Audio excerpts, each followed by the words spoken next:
but the way you live your life matters. Yeah. It really does. And you don't think about that until you really start to embrace death. Mm-hmm. We are not promised. And everyone says it. You and I are not promised tomorrow, you know, but it jacks me up and makes me think about work, makes me think about what I'm doing. Mm-hmm. Am I really enjoying if I were to die tomorrow? I'm good being here with you. Yeah. I want to be here with you. I love being in here with them.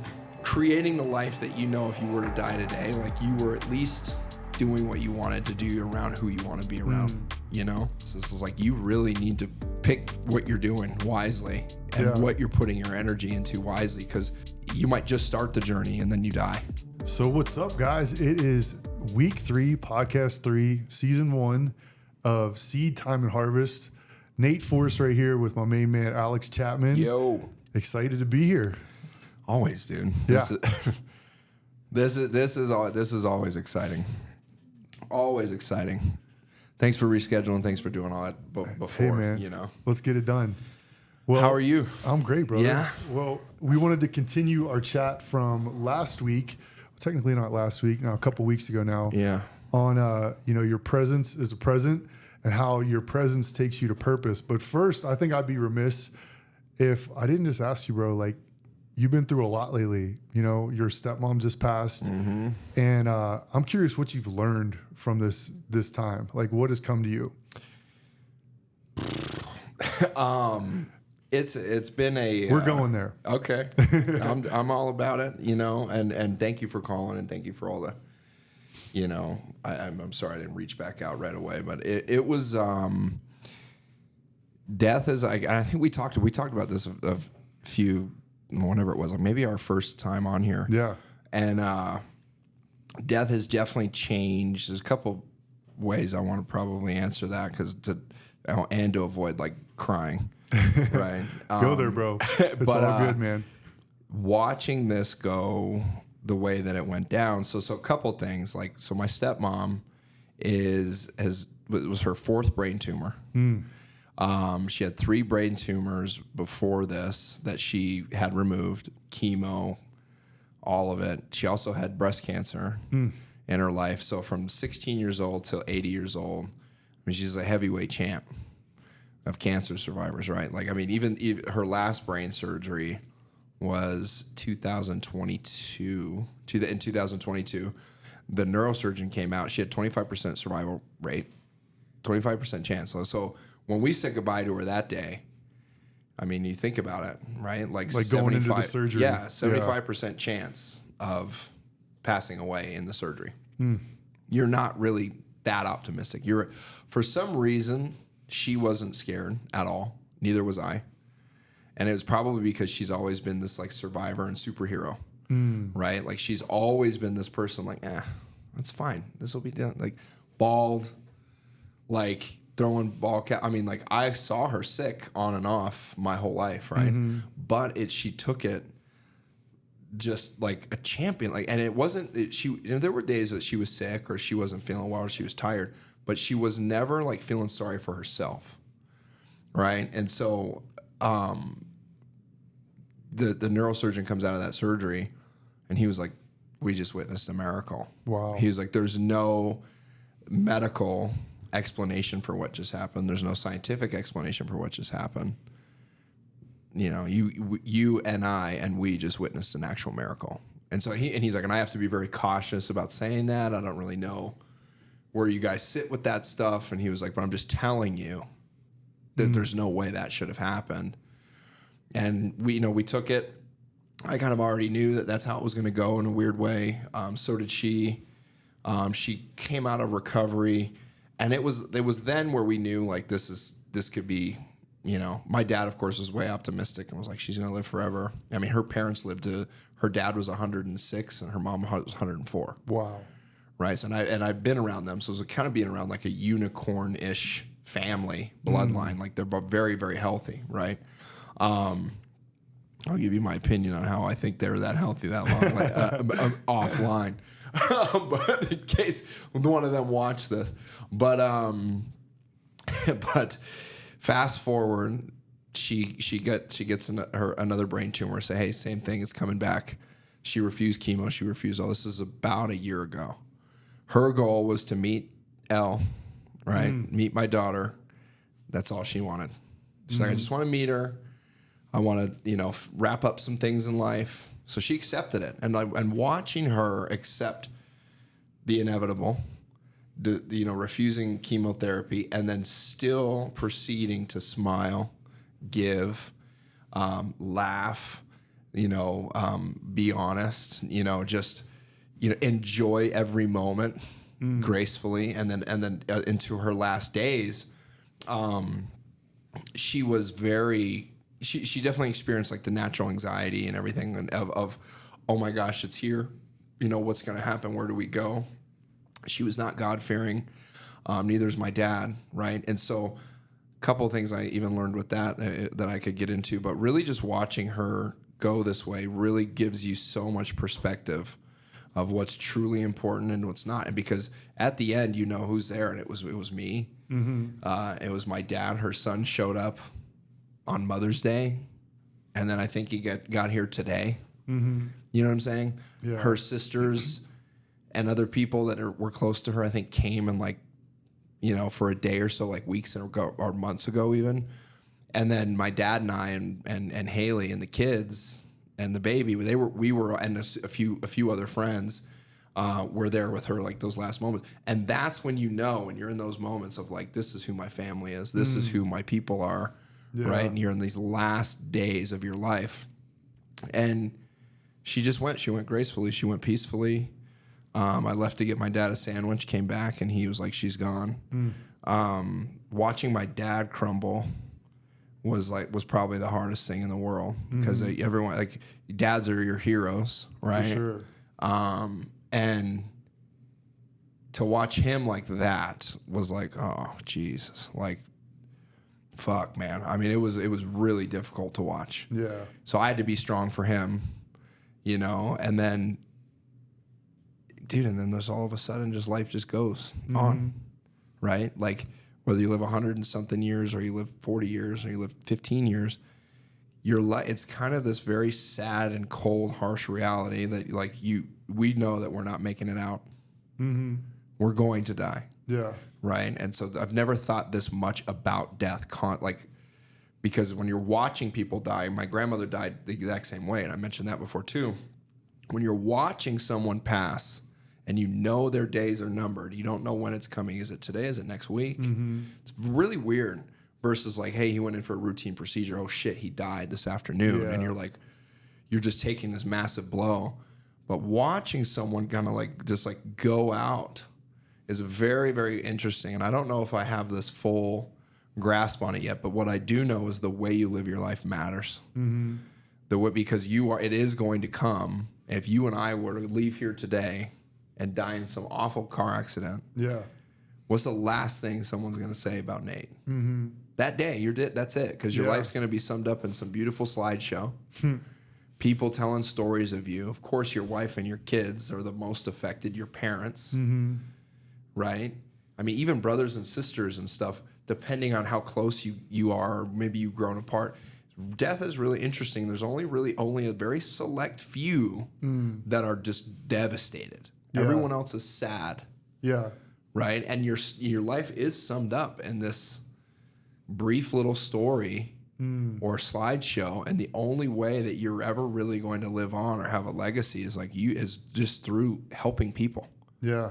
Because the more people that can say, oh wow, like this is what that person did for me, or this, oh, I remember him from, there's really nothing else. Yeah. Like, I mean, yes, there's fame and there's this or there's that, but even the most famous people in the world die, and it's news for a few days, and then the life goes on. Get back to work. Like, everything you get these moments of like grief where you're just like, oh my gosh, this is devastating. And then everyone else has to go back. Yeah. It's like the fucking scene in Jerry Maguire when he's like, I built this company and this, that, and the other, and everyone's quiet in the whole office watching him go have this like breakdown. And then he's like, who's coming with me? And just one person goes with him. Yeah. And he walks out and they're like, and all the phones start ringing again, remember? Like they flip back on. That was sad, but We have shit to do. Yeah. Right. And so that's been, I don't even know if I give you a straight answer, dude. It's hard it is hard to kind of summarize and put into perspective, but the way you live your life matters. Yeah. It really does. And you don't think about that until you really start to embrace death. Mm-hmm. We are not promised. And everyone says it. You and I are not promised tomorrow. Yeah. We're not, but it jacks me up. It makes me think about work, makes me think about what I'm doing. Mm-hmm. Am I really enjoying if I were to die tomorrow? I'm good being here with you. Yeah. I want to be here with you. I love being in here with them. So creating the life that if you were to die today, like you were at least doing what you wanted to do around who you want to be around, Yeah. That's probably the biggest thing that I've taken from this. This is like, you really need to pick what you're doing wisely and what you're putting your energy into wisely, because you might just start the journey and then you die. Yeah. But you were so excited about that journey, then, or you might, it's just weird. I don't know. I mean, have you experienced death before? So, I mean, I had my grandparents pass. Okay. Were you close to them? Not like from like, hey, we were spent every week together. Yeah. They always lived separated. We had to see them a few times a year, so saw that. I would say the closest I've had to me was one of my high school teammates, my freshman year of college. So you're young. Yeah. We were like 21, and he died in a kayaking accident. And we had played sports together. We lived like right down the street from each other. So it was he wasn't like my best friend, but like a really good friend, like that was probably the first time I experienced it. And I've experienced it through others. And I remember my freshman year at West Virginia, Pac-Man Jones, me and him were like super tight.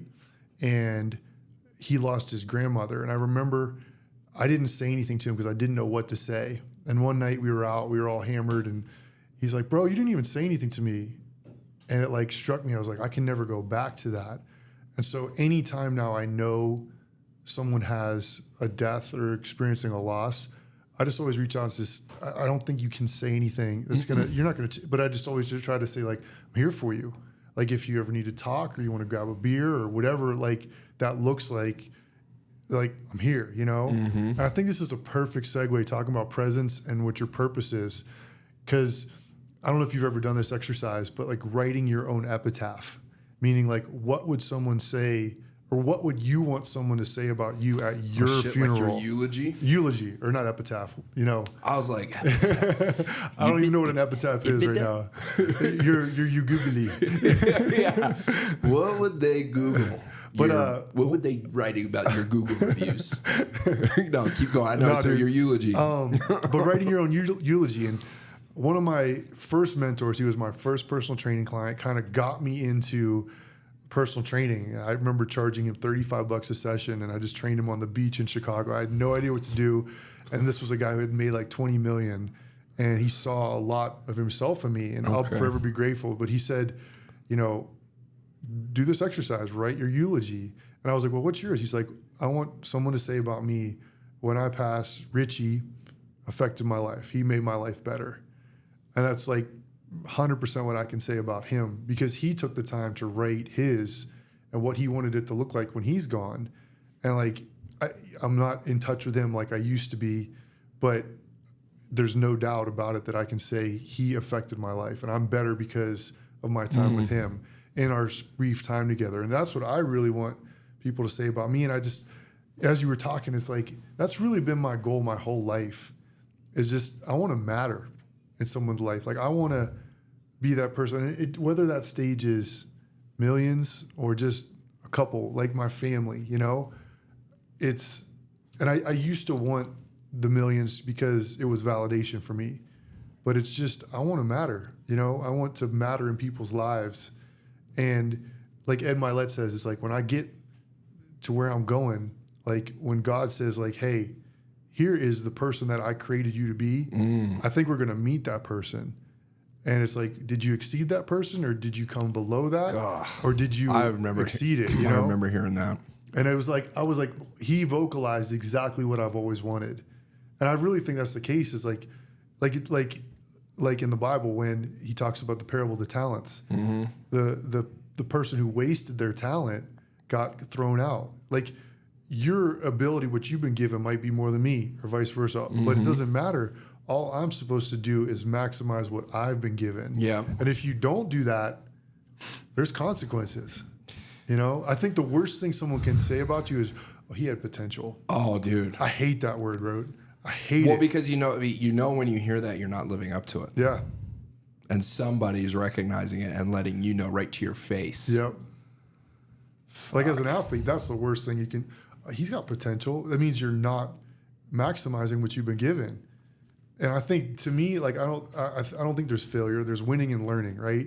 Mm-hmm. It's like I get what I want, or I find a way to do it better in order to get what I want. Mm-hmm. That's seed time and harvest, right? Yeah. And so it's like I have to maximize what I've been given, and that's all that really matters to me. If I don't do that, that's failure. That's the ultimate failure. Yeah, I mean, I guess that's like the fear of dying is that you didn't live up to your full potential, and that you left all these things out. You didn't run hard enough. Yep. Like I want to stumble across that line. Like I don't want to work myself to the bone. That's where balance comes in. Yeah. Like that's a whole nother subject of the universal laws and all this stuff we're going to touch on. But like, I need to get over that line and be exhausted. Yeah. Yeah. Made it, you know? God, it's so hard. I mean, I think for us, and I also think the people that are writing me and writing you that are listening to this, there's a lot of us, myself included, you included, I think, where we do have a lot of potential, right? But we've succeeded in this. We've, maybe learned about this situation, or I wouldn't have done it like that, or I wouldn't have done it like this. Yeah. It's really hard to not have regrets, especially being, a high performing athlete, or you had a business that could have gone, could have been a multimillionaire and it just didn't work for one reason or another, but taking those as learnings. But I also think, for the folks watching and for what this is like, it's okay to like look at this landscape and be like, all right, like we all know, I said this last time, we all know like what it takes and who this person is, man, but I'm telling you, cannot fucking do it if you're around people that aren't thinking like this. It's impossible. Like if I see you and like, oh, damn, Nate's getting in great shape, it just automatically motivates me because I'm a competitive guy. I'd be like, man, I need to start getting after it. Or I see Mikey and I'm like, damn, he's strong as shit, dude. And then I start working out harder, and like just fitness, but business wise, it's like, God, business has been tormenting me lately. Like I think as long as we're helping a lot of people, like with our team with B1, it's like when we got number one in Real Trends. Yeah. It's a big deal. I didn't know it was a big deal. Number one in Real Trends, sides and volume. I was also kind of a cynic, and I said it today in the meeting, like, it's hard for me to be super excited about this because I know not everyone in here feels like a winner. We're winning. The team's winning. Yeah. But then and I know because we've played sports. Like, there's definitely been a few times in my life where like my team did some special shit and I wasn't even on the field. I wasn't even a thought. I mean, I remember winning a championship in the Arena Bowl, and I was hurt, and I was like, I don't want this freaking ring. You know what I mean? Like, I didn't do anything to get this. So I 100% get where you're coming from. It's a weird feeling. Yeah.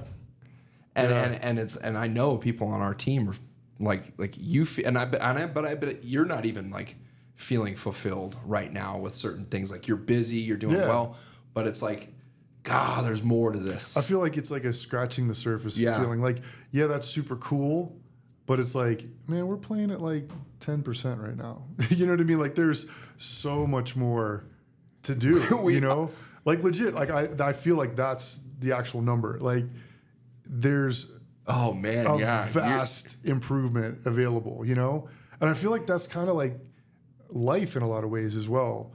And it was one of the questions I was thinking of, like, what I want to ask Alex is like, how much do you feel you're playing at your potential? Oh, dude, I battle. I think there are days, right? There are games, there are practices that I'm like, no one can beat me today. It's the consistency. So I think I'm probably like 35% of where, and when I really am looking in the mirror, like where am I? I'm probably like in the mid 30s. Yeah. Like and then there's days where I'm at 100%. You know, I'm up at 4:45. I'm downstairs. I take a few sips of black coffee. I zip to the gym. I train hard. I get in the sauna. I get in the cold. I go back. I get dressed. I get the kids together. I'm sending out my messages. I'm doing everything else. And I get to work and we fucking slay the day. And we go in here and I go back and next thing, I'm eating healthy all day. And I fasted and you feel like $1 million. You're like, and it's like, whew, man. And I can go days of like just doing that. And then all it takes is like one death in your family to like boom, and you like get like knocked off that road, and then you have to like climb back on, and that's what I feel like right now, 35%. But then I'm probably being too hard on myself. I'm probably like at 80%, 75 to 80% of my potential. But the hardest part, I'm probably like a B- student right now. Like I'm good. Like I can sit in the room with most people. I can do most things. But to go from a B- to an A+ is fucking hard. Like that's the extra credit, the late days, the early mornings. And you have to do it every single day. There's no days off of that. You want to be great. To go from good to great. Yeah. I feel like right now I'm good. And I'm really trying to be great. Yeah. You know, and which is crazy. It's consistency. I feel like we're like okay. Yeah. But we're still number one. Yeah. Like, isn't that nuts? I was a cynic about that. Yeah. I didn't like it. Yeah. I didn't. Yeah. I didn't like I appreciate it, the accolade and the recognition and stuff, but I don't feel number one at all. I'm with you. I think someone needs to hear this right now, and that, you know, you got to be okay with where you're at too. That's the other part of it. It might not be the right time for you. Like you might have to have some more seed time. Oh yeah. And so it's like the dichotomy of, I know, like I'll give myself like 15%. Like maybe I'm just a tougher critic on myself. It's like, but being okay with being a 15% right now, knowing I'm doing all I need to do. I'm not working myself to the bone, which is what I used to do. And that was burnout all the time. Like I remember I tried to wean myself off needing sleep, and I was going to train my body to need enough sleep. Oh, that's impossible. Bro, I worked down to, I think I was at like 4.5 hours a night, and I literally lost my voice for 2 weeks. Mind you, I was a trainer at the time, so I needed my voice every day. It was like trying to demonstrate a squat, like, I literally couldn't talk. And so it was like this lesson of rest as well, of finding the balance of being okay. Like, I know it's just not my season right now. I know where I'm meant to go. I know there's so much more potential I have in me, but yet I'm not there yet. And it's like, you can either look at that as like a negative, I think, or it's a learning. It's like, oh, I'm failing because I'm not here yet. I'm comparing myself all around. And I guess like that's one of my biggest lessons I've learned. Like I'm okay with where I'm at right now. I showed this $3.3 million home last week. Yeah, you're telling me. And just like the conversation I was having, it was like, okay, yeah, I'm doing pretty good. I'm good. You know, I'm above average. Yeah. But there's a whole nother level to this thing. Dude. And it was like, I see that in real estate, but then I was starting to think like, what other aspects of my life is the same thing? Like learning never stops. I when I was playing football, it was like once I ran a 4.3 in front of this scout and I you get hit drafted. 4.3? I ran 4.37. Really? I ran 4.37 going into my senior year of college. You're a fast motherfucker, with dude. my trainer. I didn't know that. Yeah. But then you look fast, dude. But then when the scout was there, because I didn't believe I was worthy, I'd get so nervous, I'd run a 4.6. That big of a discrepancy. That big of a difference, bro.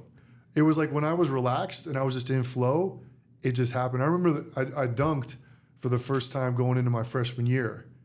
And it was on a fast break. I just caught the ball one step and I was like, oh my goodness, I'm up here. Boom. And then it took me like a just whole unconsciously happened. When I wasn't trying, I wasn't grinding. I hate that word grind. Mm-hmm. I remember you saying that. Yeah, dude. It's like, yeah, I got to lay seeds. I got to plant. I got to be the farmer. But if I'm trying to, you know, kill the huge buffalo all the time, just taking haymakers. So you were 14 when you dunked? 15? 14 or 15. Probably, if you're 8th grade, 14 when you dunked? Yeah, something like that. But point is like, that's been a lesson of my life.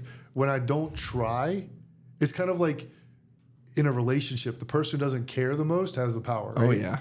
just like whatever. But there's also power in not caring. It's like you're not so tied to the outcome that you're stressed out 24/7. Yeah. And I feel like for me, that's been one of the biggest things I am learning. I'm 15% of like, how do I actually rest and trust? Taking time off for me is, I see that in other people, like, oh, I'm taking a vacation. It's like, what? Who takes vacations? You're not but it's like, well, look at the old real estate cliche. You want your business to grow, take a vacation. I think there's something powerful behind that as well, dude. Do you think that there's like just like some it's universal? It's spiritual. It's got to be. Yeah. You're taking rest time, and all of a sudden your business picks up. And you start to get busy. I think it's teaching, because what's the cliche in real estate? Oh, I'm busy. Yeah.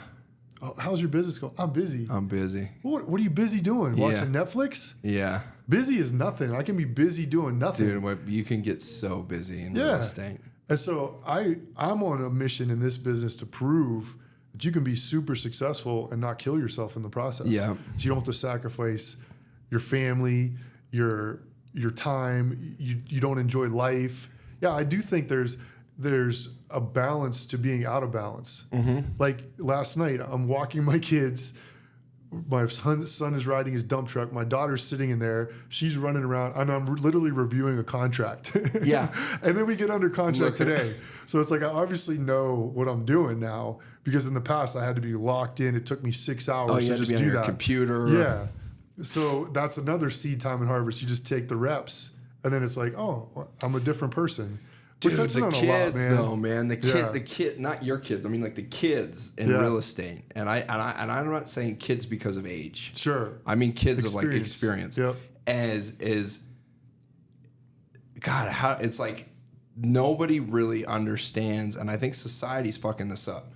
I don't think people understand, like, no matter what it is that you want to be great at, dude. Whether it's fitness, you have to start from square one like everyone else, unless you've got a mommy or daddy that's going to hand you a business. And even then, don't fuck it up. You got to keep. Well, what's the stat? 97% of family businesses fail within 3 years. Yeah. So if it's a third generation business, think about how much like schooling has been in those kids. SOPs in these kids, dude. Yep. And so, but even talking in the meeting today, right? And I felt ranty and it felt stale. Like, it was great feedback. I'm like, dude, what's off today? And you're like, dude, these fucking meetings are getting repetitive. And it's like, we just switch it up. It's easy. Sure. I love being in a speedboat like this. Let's take a left. Let's take a right. Let's go. Let's change it. We good on time? Are we? Yeah. I can't see it. I don't know if it's on there. Well, it hit the 30 mark. Oh, did it? Yeah. All right. Well, shit. Cool. I mean, I mean, 5? Oh yeah, we can go another 5. Finish out this episode. But it's just that nobody knows, dude, how hard it was to take all of these like licks. I don't care, and it's very cliche. And like my biggest beef with podcasts, and even the fear of doing this podcast, was like all of those quotes of like, you got to start, man. You got to take the reps, and you got to take all the bruises and bumps and the blood and the sweat and the tears to get there. But it's true. Yeah. Anyone that's gone to the top of anything, or even just really, really good at something, they started as a new person. And it's really hard to get it through like the newer generation of people working. Sales specifically, if you haven't gone through sports or anything else that like, or you haven't failed multiple times, or you haven't been told no 1,000,000 times. Yeah. It's really, really hard to do anything, real estate especially, because it is not. You're doing a lot of stuff for free. Yeah. For a while. But if you don't have a grander vision of where you're going, you are going to fail in this business. For sure. You have to. So many young new agents are stepping over $100 bills to grab a $5 bill. Right? Like, give me the money now. Because the $100 bill is 10 steps down the road. The $100 bill, it's right there. Sure. But you just missed it because you've got your eye on this quick fix. Yeah. You know, so. Well, let's wrap this real quick. Yeah. Because this is a way deeper conversation. There's multiple levels to this. So, like, how does someone know that they're on, in your opinion, the path to their purpose? You know? I mean, dude, honestly, I think when you know you're in the right path, things just start opening up for you. you're happy, number one. Yeah. You do feel genuinely happy. You Yeah. feel energized constantly. So it's easy to smile. It's easy to laugh. And you're not dragging ass all day. Yeah. Like you're on a good path if you have energy and you're not having to pump energy drinks in you every second. Like you're energized. This just is like almost makes you crazier. Like you pump caffeine in you and you're like, whoa, that's too much. You're getting your workouts in consistently, and you feel like whenever you're walking into wherever you're going with work, like you feel that same energy. It's all going hand in hand. Yeah. Something positive is gonna come from that if you're waking up like this is great, and then you're working out, and then you're feeling good, and then when you show up, there's even more. It's all energy. As long as like wherever you're doing isn't dragging your ass down, you're on the right. The minute you're like, dude, it could be your marriage, could be a buddy of yours, it could be like, anything. You got to pay attention to the shit that's like, that you're like, I don't want to do that. Yeah. But unless it's a disciplinary action you need to take to stay the course, because there's some stuff that you feel, I don't want to do that. Yeah. I got to go on this next showing because it's taken me. Totally. So I would say just you pay attention to the energies. I love that it. You're, like if you're feeling good, you'll be fine. Motivation is BS. Discipline's where it's at. It doesn't mean like you're gonna like to do everything, but some days I don't feel like going to the gym, but it's just part of my life. Yep. Like I just go. Yeah. Because it's become a part of that. So I just want to encourage anyone listening to this, take that energy, like Alex just said, take that as like an energy test. Yeah. If something gives you energy, you probably want to do more of that. If it takes away, I think that's a really good example, a great way to cut this off. So this is episode 3, Seed Time and Harvest. Bam. Let's get it, guys.